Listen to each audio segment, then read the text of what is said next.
آج بھی خوشگوار ماحول میں ہوئی. اسٹیٹمنٹ تو جس طرح فیصلہ ہوا جوائنٹ اسٹیٹمنٹ عرفان صدیقی صاحب سینیٹر صاحب پڑھ کے سنائیں گے، مگر یہاں پہ آج جو سیز فائر ہوا ہے غزہ میں، اس کے اوپر بھی اس پوری کمیٹی نے یونینیمسلی اس کو سراہا، اپریشیٹ کیا. Deputy prime minister Ishaq Dar صاحب نے مختصر بریف کیا اس کمیٹی ممبران کو، اور یہاں سے ہماری گفتگو شروع ہوئی. Charter of demands leader of the opposition Omar Ayub sahab نے ان رائٹنگ پیش کیے، اور نہ صرف پیش کیے بلکہ انہوں نے یہ چارٹر آف ڈیمانڈز پڑھ کے سنائے، اور اس کے اوپر ڈیٹیل میں ایک گفتگو ہوئی جس میں تقریباً ہر آنریبل ممبر نے دونوں سائڈز کے اس میں حصہ لیا اور رستہ ڈھونڈنے کی کوشش کی کہ بہتر سے بہتر رستہ کون سا ہو سکتا ہے جس میں جو طریقہ نکالا جائے. یہاں پہ انہوں نے اپوزیشن نے ڈیمانڈ کی کہ ان کے لیڈر سے ایک اور ملاقات کا ارینجمنٹ کیا جائے، جو گورنمنٹ کی سائیڈ نے جس کو سراہا اور انہوں نے کہا کہ ہم رستہ بنانے کی کوشش کرتے ہیں. اور آج یہی فیصلہ ہوا ہے کہ ہم بریف آپ کو ایک اسٹیٹمنٹ دیں گے. مذاکرات ٹھیک سمت میں جا رہے ہیں، اس میں کوئی تشویش کسی کو نہیں ہونی چاہیے، اور انشاءاللہ بہتری کی طرف جائیں گے. تو میں نے 2 ڈیمانڈز دونوں گورنمنٹ اور اپوزیشن کو پیش کی تھیں، جس میں نے ان کو ریکویسٹ کیا تھا کہ چارٹر آف اکانومی اور ٹیررزم کے اوپر بھی پورے ملک کو اکٹھا ہونا ہے، اس کے اوپر بھی کوئی کمیٹیاں تشکیل دی جائیں جو کہ اس کے اوپر بھی ساتھ ساتھ کام کریں، چونکہ یہ پورے پاکستان کے عوام کا مسئلہ ہے.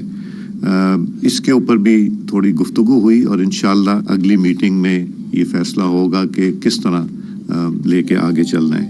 تو میں گزارش کروں گا عرفان صدیقی صاحب سے کہ وہ جوائنٹ ریٹن سٹیٹمنٹ جو ہے وہ آپ کو پڑھ کے سنائیں. شکریہ جی. یہ بھی اٹھا کے وہاں کر دیں.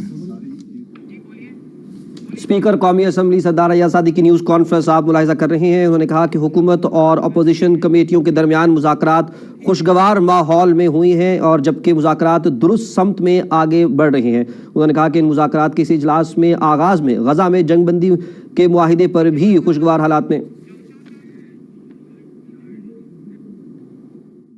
اپوزیشن کی کمیٹی اور گورنمنٹ کی کمیٹی آج تحریک انصاف اور حکومتی مذاکراتی ٹیموں کے درمیان تیسرا اجلاس پارلیمنٹ ہاؤس میں منعقد ہوا. تحریک انصاف اور اپوزیشن کی طرف سے جناب عمر ایوب خان، جناب علی امین گنڈاپور، جناب اسد کیسر، صاحبزادہ حامد رضا، سینیٹر علامہ ناصر عباس اور جناب سلمان اکرم راجہ، اور حکومتی کمیٹی کی جانب سے نائب وزیر اعظم جناب محمد اسحاق ڈار، سینیٹر عرفان صدیقی، رانا ثناء اللہ خان، جناب راجہ پرویز اشرف، سید نوید قمر، ڈاکٹر فاروق ستار، جناب محمد اعجاز الحق، جناب خالد حسین مگسی اور جناب عبدالعلیم خان نے شرکت کی. نائب وزیر اعظم اور وزیر خارجہ محمد اسحاق ڈار نے حماس اور اسرائیل کے درمیان جنگ بندی کی تفصیلات سے دونوں کمیٹیوں کو آگاہ کیا. اس پر دونوں کمیٹیوں نے اطمینان کا اظہار کرتے ہوئے توقع ظاہر کی کہ غزہ کے مظلوم لوگوں کی آزمائش کے دن ختم ہوں گے. اجلاس کی صدارت اسپیکر قومی اسمبلی سردار ایاز صادق نے کی. اجلاس کے آغاز کے ساتھ ہی اپوزیشن ٹیم کے سربراہ جناب عمر ایوب خان نے اپنی کمیٹی کی طرف سے تحریری مطالبات پر مشتمل دستاویز اسپیکر سردار ایاز صادق کے سپرد کی، جس کی کاپیاں تمام ارکان میں تقسیم کی گئی. اپوزیشن کمیٹی کے سربراہ جناب عمر ایوب خان نے تحریری مطالبات کا مسودہ پڑھ کر بھی سنایا. مطالبات کے حوالے سے دونوں کمیٹیوں کے ارکان نے اپنا اپنا موقف پیش کیا. دونوں کمیٹیوں کے درمیان طے پایا کہ حکومتی کمیٹی 7 ورکنگ دنوں کے اندر اپوزیشن کے مطالبات پر اپنا باضابطہ